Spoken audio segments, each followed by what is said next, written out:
అప్పుడు ఇలా చూశాను. దానికంటే ఇంకా యంగ్‌గా ఉన్నారు. నాదంతా వెంట్రుకలంతా ఊడిపోయింది.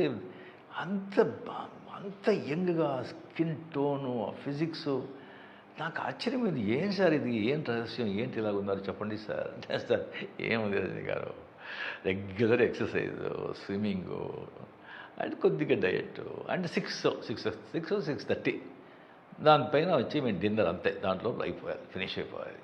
ఇంకొకటి మా ఫాదర్ ఆ జీన్సు. ఇంకోటి మా ఫాదర్ చెప్పిందే, ఏది విషయాలు పెద్దగా డిస్టర్బ్ చేసుకోవద్దు, హ్యాపీగా ఉండు, జరిగేది జరుగుతుంది అని. అది ఆయన రహస్యం. దాని తర్వాత దీంట్లో వచ్చి ఒక 17 డేస్ ఇన్ థాయిలాండ్లో వచ్చి ఆయనతో కలిపి కంటిన్యూస్గా వచ్చి పని చేసే ఒక అవకాశం దొరికింది. నాగార్జున గారు నా లైఫ్లో మర్చిపోను, నా వయసులో మర్చిపోను. మీతో మాట్లాడింది, మీ సలహాలు, మీ ఆ నాలెడ్జ్ అంతా. You are a gentleman sir, you are a gentleman, not only handsome, you are a gentleman. And ఆ సైమన్ క్యారెక్టర్లో నాగార్జున గారు పర్ఫార్మెన్స్ చేస్తుంటారు.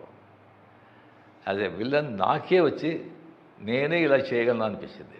ఫెంటాస్టిక్, అదరగొట్టేశాడు నాగార్జున గారు. డెఫినెట్గా ఫ్యాన్స్ వాళ్ళంతా చూస్తే అది సూపర్, ద హైలైట్.